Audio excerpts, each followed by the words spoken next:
Come in. Good morning, sir. Morning. Take your seat. Thank you, sir. Kanta Jangir. Jahangir, आप block development officer हैं। आप Yes, sir. BDO की post पे Yes. आप हैं। आपने ईमेल एड्रेस दिया है बीडीओ रतनगढ़। रतनगढ़। तो ये बीडीओ से मुझे सत्ता की बू आती है। आप सबों को बताना चाहते हैं कि मैं बीडीओ, मुझसे डरो, नहीं सर। मेरे पास अथॉरिटी है, मुझसे डरो। नहीं सर, ऐसा नहीं है। क्या मनसा है इसके पीछे, बीडीओ लिखने के पीछे? सर ऑफिस में काम करते वक्त फॉर्म भर रही थी तो उस टाइम ये तो और भी कुछ आपको ख्याल आ सकते थे अपने विषय में, बीडीओ ही क्यों ख्याल आया? सर वो मेल आईडी उस टाइम काम कर रहे थे, वो मेल काम करते करते मेल आईडी भर। आपने सोचा नहीं इस पर? हाँ।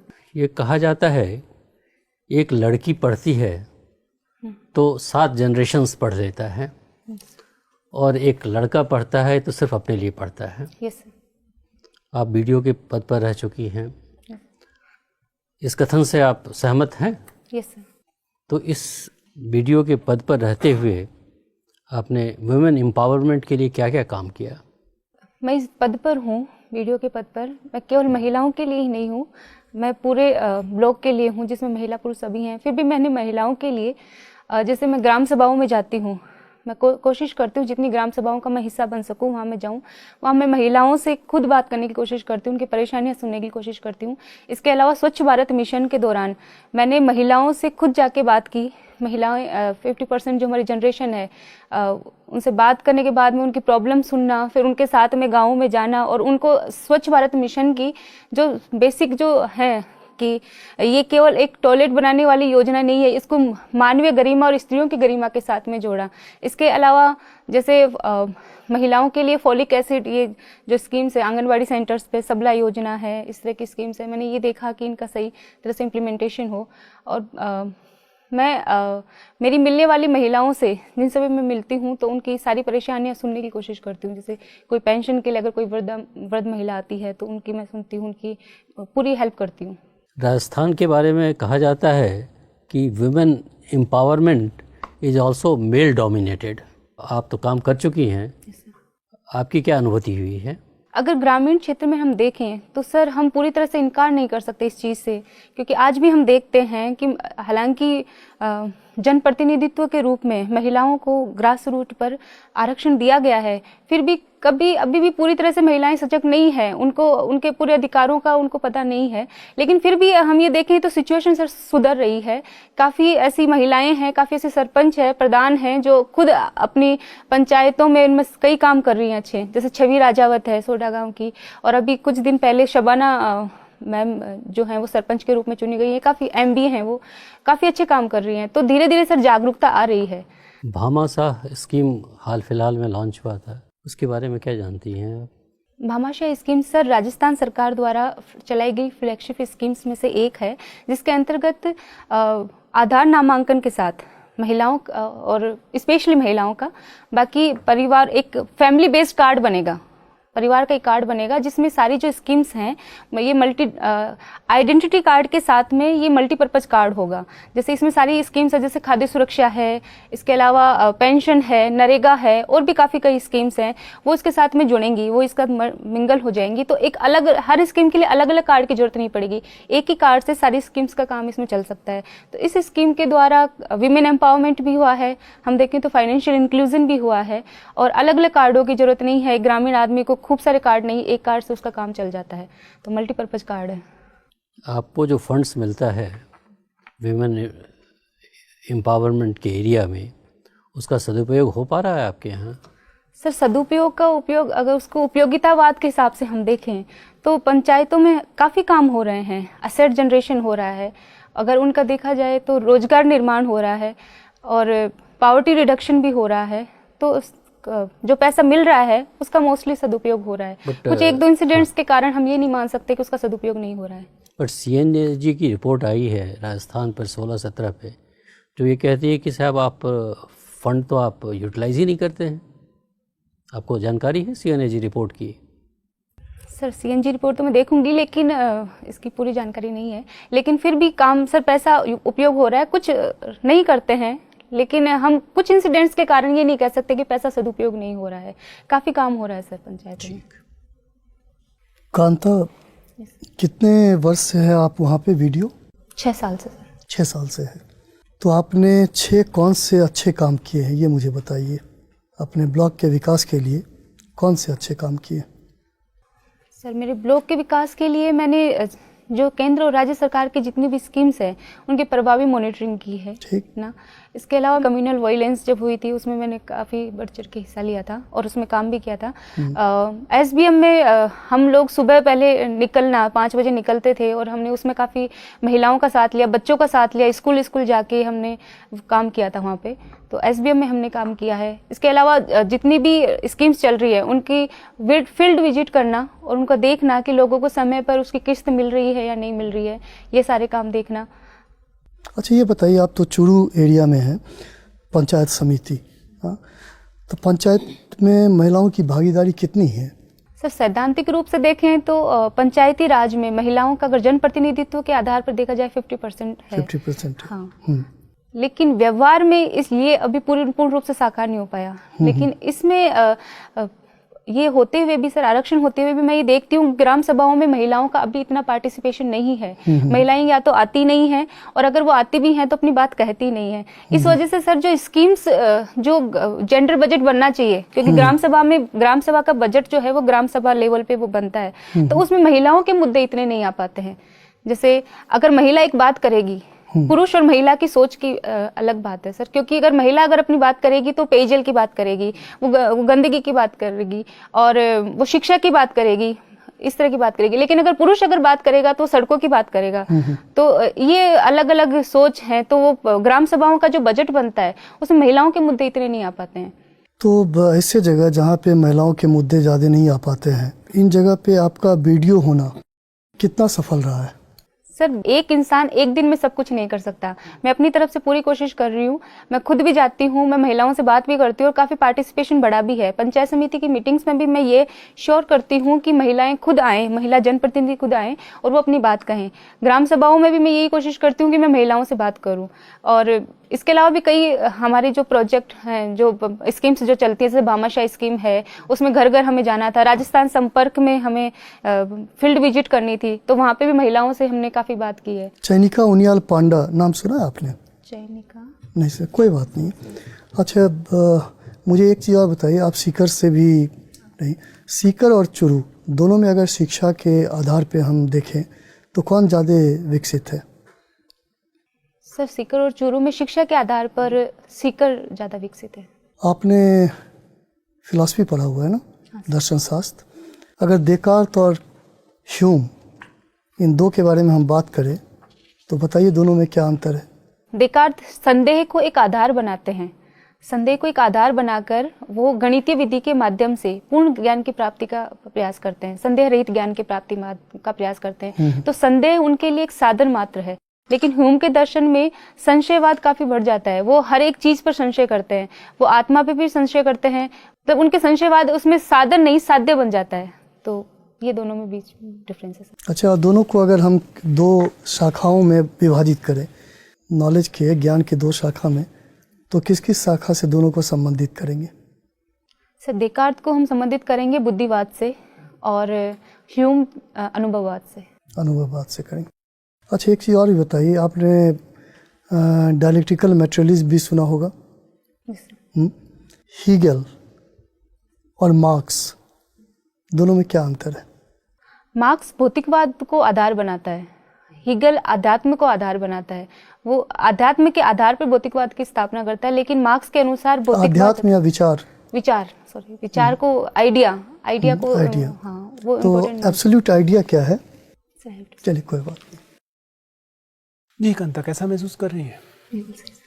मुझे बताइए कि यदि मैं आपका एप्लीकेशन फॉर्म देखूं तो मुझे सबसे पहला सवाल तो यही दिमाग में आता है कि एक वीडियो तो 24 घंटे की नौकरी है। आप यहाँ तक पहुँची कैसे बिना वीडियो की नौकरी के साथ बेईमानी की? सर हाँ, मेरी जॉब सर्विस ऐसी है 24/7 और परमानेंट है। और इसके अलावा परिवार भी है। तो मेरे लिए मुद्दा इनमें सब चीज़ों में मैनेजमेंट का था। मैंने इन सब चीज़ों के बीच में मैनेज किया है अपने आप को, और उस समय अपनी पढ़ाई के लिए भी निकाला है। और पढ़ाई के लिए निकाला है कि तो पर्याप्त प्रमाण दिख रहे हैं कि आप यहाँ पहुँच गए हैं। मेरा संदेह ये है कि इसके लिए आपने अपने कर्तव्य के साथ, खास तौर से परिवार, फिलहाल मैं नहीं बात कर रहा हूँ, लेकिन कम से कम वीडियो की नौकरी के साथ बिना अन्याय किए तो कोई वीडियो IAS का मेंस देने पहुँच नहीं सकता। नहीं सर, ऐसा नहीं है। मैंने वीडियो की नौकरी के साथ पूरी ईमानदारी के साथ काम किया है। आप मेरी अगर किसी भी स्कीम में देखेंगे तो हर एक स्कीम में काफ़ी अच्छा काम है। ब्लॉक लेवल, जिला लेवल पर इस बात की इसकी होती भी है कि मुझे इसलिए पुरस्कृत भी किया गया है कि काम के लिए। लेकिन मैं अपनी पढ़ाई के लिए भी समय निकालती हूँ, लेकिन वो मेरी नौकरी का समय नहीं होता। मेरी सर्विस के बाद में जब मुझे समय मिलता है, जो मेरा व्यक्तिगत समय होता है, उसको मैं पढ़ाई में लगाती हूँ सर। मैं समय की तो बात ही नहीं कर रहा, फिलहाल तो मैं मेंटल स्पेस की बात कर रहा हूँ। मानसिक स्पेस जो है, यदि आप नौकरी में पूरी तरह से इन्वॉल्व हैं तो आपकी पूरी मानसिकता, पूरा दिमागी जो फोकस है वो नौकरी पर रहेगा। ऐसे में किसे हीगेल और कांट याद आएंगे? नहीं सर, नौकरी सही है और उसके प्रति लगाव भी होना चाहिए, लेकिन मैं उसे अपने आप पर हावी नहीं होने देती। मैं जब ऑफिस में होती हूँ, मैं पूरी ईमानदारी से काम करती हूँ। डायरी लिखती है। यह बात कि आपकी काम करने की ईमानदारी पर आपसे एक साक्षात्कार में संदेह किया गया, इस बात को आप डायरी की एंट्री में कैसे लिखेंगे? आप समझ पा रहे हैं मेरा सवाल? यह है, चूंकि आपने काम, आप सफल हुई इसलिए आप पर संदेह किया गया, इस बात को अपनी डायरी में कैसे लिखेंगे? सर, इसमें मैं यही लिखूंगी कि हालांकि मुझ पे संदेह किया गया है, लेकिन मैंने अपने आप को इससे यहाँ तक प्रूफ किया है, तो मैं आगे भी अपने आप को प्रूफ करने की पूरी कोशिश करूंगी। और इसके अलावा मैं इस चीज़ को निगेटिव नहीं लूंगी कि हालांकि संदेह किया गया है, लेकिन अगर मेरा काम देखा जाए तो मैं काम के आधार पर कहीं पर भी मैं कम नहीं। कांता, आपने बताया कि आपने जब सांप्रदायिक विद्वेष किसी क्षेत्र में बढ़ रहा था तो प्रशासन की तरफ से उस विद्वेष पर काबू पाने की कोशिश की। दुर्भाग्य से लेकिन फिलहाल प्रशासन पर, राजस्थान के प्रशासन समेत कई राज्यों के प्रशासन पर इसके ठीक विपरीत का आरोप लगता है कि उसका मुख्य काम सांप्रदायिक विद्वेष को बढ़ाना हो गया है। ऐसी स्थिति में जो प्रशासनिक अधिकारी होते हैं, उनकी क्या भूमिका होती है? सर, एक प्रशासनिक अधिकारी को पूर्ण रूप से निष्पक्ष और पक्षपात रहित होकर लेकिन उसके मालिक, मतलब उसके बॉस ने ये कहा है कि जाइए, वहां पर तनाव बढ़ना चाहिए। नहीं सर, अगर वो नियमानुसार है कोई काम और लोगों के हित में है तो ये काम किया जाता है। थोड़े ना आएगा, फोन आएगा कि देखिए तो थोड़ा सा टेंशन बढ़े। हम अधिकारियों का अगर देखें तो अधिकारी काफी अच्छा काम कर रहे हैं, कर्तव्य पालन कर रहे हैं अपना। काफी अच्छा तो काम कर रहे हैं, तभी तो एक तरह के तनाव देखने को लगातार मिल रहे हैं गौ रक्षा के नाम पर। और आप तो जानती हैं, आप तो राजस्थान से हैं, क्या क्या हो रहा है वहाँ तो जब लिहाज पर हत्याएं कर दी जा रही है। नहीं सर, इसमें प्रशासन इन्वॉल्व नहीं है। प्रशासन, अगर प्रशासन को हम इस रूप में देखेंगे तो प्रशासन को, अगर उसकी ईमानदारी पर हमें शक नहीं करना चाहिए। अगर हम चुनाव का टाइम देखें, प्रशासन बहुत अच्छा काम करता है। अगर प्रशासन ईमानदार नहीं होता तो स्कीम्स इतनी अच्छी तरह से इम्प्लीमेंट नहीं होती। तो प्रशासन तो अपना काम सर कर ही रहा है। चलिए, कोई बात नहीं। मेरी तरफ से अंतिम प्रश्न, मुझे ये बताइए कि एक डायरी और एक ब्लॉग में क्या अंतर होता है? डायरी सर हम हाथ से भी लिख सकते हैं, और भी कई तरीके हैं। ब्लॉग हम नेट पर लिखते हैं, इंटरनेट के थ्रू, ऑनलाइन। और डायरी हमारा, सर आई हैव टू से इसको मैं सही तरीके से और देखूंगी। ठीक सर। कांता जी, आप बहुत ईमानदार तरीके से सारे प्रश्नों का जवाब दे रही हैं। ईमानदारी आप में जबरदस्त है। आप मुझे ईमानदारी से अब ये बताइए कि क्या किसी पॉलिटिकल लीडर ने कभी आपको कोई भी ऐसा कार्य करने के लिए दबाव बनाया जो आपकी नज़र में लीगली परमिशेबल नहीं था? सर, पॉलिटिकल प्रेशर इस सर्विस का पार्ट एंड पार्सल है। मैं मना नहीं करूंगी कि मुझ पर कभी पॉलिटिकल प्रेशर नहीं आया। कई ऐसे मौके आए हैं जब मुझ पर पॉलिटिकल प्रेशर आया है, लेकिन मैंने उस दबाव का सामना किया है। और मैंने अगर मुझ पर ऐसा दबाव आया भी है तो अगर मुझे लगा है कि ये काम सही है तो मैंने किया है, क्योंकि वो भी जनप्रतिनिधि हैं, वो जनता का प्रतिनिधित्व करते हैं, उनसे अपेक्षा है जनता की। अगर वो सही है तो मैं करती हूँ, लेकिन अगर वो काम इलीगल है, वो नहीं कर सकती, तो फिर मैं उन्हें समझाने की पूरी कोशिश करती हूँ कि मैं ये नहीं कर सकती। सही चैनल से जो काम हो रहा है उसके लिए पैरवी की तो कोई गुंजाइश ऐसा होती ही नहीं है। तो नॉर्मल प्रोसेस में ही वो हो जाएगा। किसी की तरफ से कोई भी अगर दबाव आ रहा है, जैसा कि आप कह रहे हैं, एडमिट कर रही हैं आपकी पॉलिटिकल प्रेशर होता है, तो वो उस मतलब ट्वीक करने के, रूल को थोड़ा सा पार्शियली ट्वीक करके, जो मतलब कि छुपने की गुंजाइश होती है, मैं उस संदर्भ में बात कर रहा था। सर, रूल्स इतने रिजिड नहीं होने चाहिए। मतलब कि अगर जैसे मान लिया किसी पेंशन की बात है या कोई ऐसी बात है जिसमें हम खुद अगर फॉर्म भरवा के या कुछ करके अगर हम किसी को लाभ दे सकते हैं तो वो तो हम कर देते हैं, लेकिन अगर कोई ऐसा है कि जिससे बिल्कुल अलग काम हो रहा है या किसी गलत कोई फायदा उठ रहा है तो फिर वो काम सर मैं नहीं करती। मतलब साध्य महत्वपूर्ण है, साधन चाहे हाँ, कैसा भी। नहीं साधन सर महत्वपूर्ण है, लेकिन साधन केवल ये नहीं होना चाहिए कि सर हम रूल्स के बैठे ही रहें, उनको पकड़ के बैठे रहें।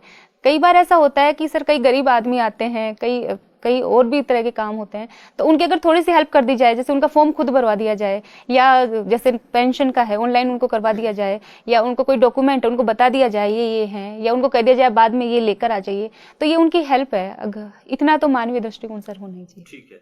अच्छा ये बताइए, आरक्षण देकर हमने रिप्रेजेंटेशन बढ़ा दिया, लेकिन जो अपेक्षित सशक्तिकरण है वो नहीं हो पाया। वो हर चीज, जैसे ग्राम पंचायत का आप हवाला दे रही थी उसमें भी, तो क्या जरूरत ये थी कि पहले महिलाओं को सशक्त बनाया जाए आर्थिक रूप से और शैक्षणिक रूप से, और तब उनको आरक्षण देके वहां पे लाया जाए? मतलब आपको लगता है, मेरा प्रश्न ये है कि ये पूरा जो कंसेप्ट है वो काउंटर प्रोडक्टिव हो गया है? नहीं सर, काउंटर प्रोडक्टिव हम इनसे नहीं कह सकते, क्योंकि ये सारी चीजें हैं वो साथ साथ चलने वाली हैं, पैरेलल हैं। आप सशक्त करोगे उनको राजनीतिक रूप से, अगर उन्हें सशक्त करोगे तो उनमें कॉन्फिडेंस आएगा, क्योंकि आज कई महिलाएं हैं जो अपने मतलब वो विधायिका में फिर जाएंगी आगे, उसके बाद में वो संसद में जाएंगी, तो उनका कॉन्फिडेंस बूस्ट होना चाहिए। तो ये नहीं कह सकते कि हम पहले उनको पूरी तरह से शिक्षित कर दें, ये कर दें, तो इसमें तो सर काफी टाइम भी लगेगा, और ऐसा ये साथ साथ होने वाली प्रोसेस है। अच्छा, महिलाओं के अधिकार को संरक्षित करने के लिए एक शीर्ष संस्था है national commission for women.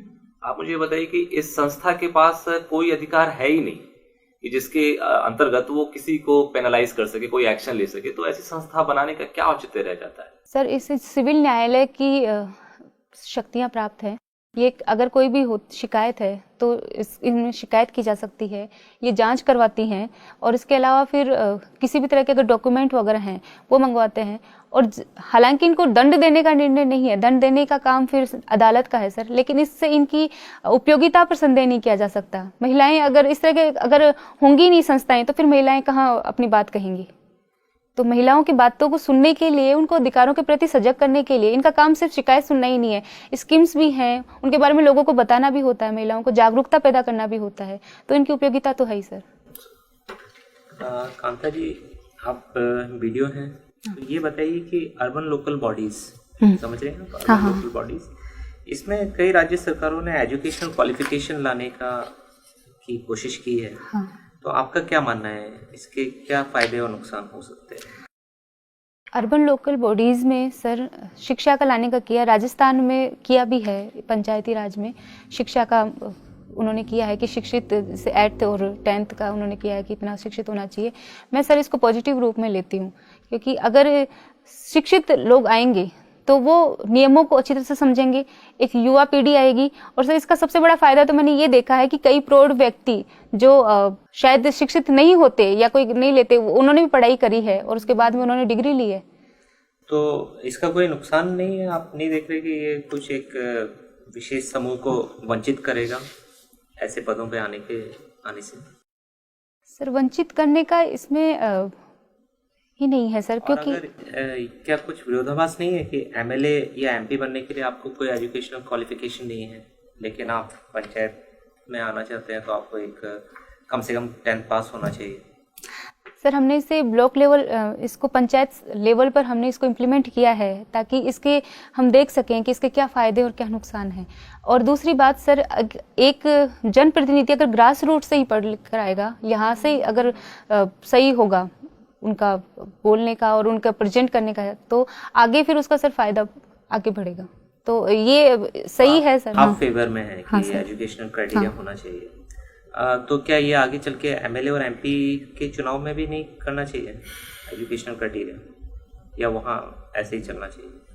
Sir करना चाहिए, और इसमें सरकार को इसमें सोचना चाहिए, सरकार। ठीक है। अच्छा ये बताइए, सोशल जस्टिस और जेंडर जस्टिस से क्या समझते हैं आप?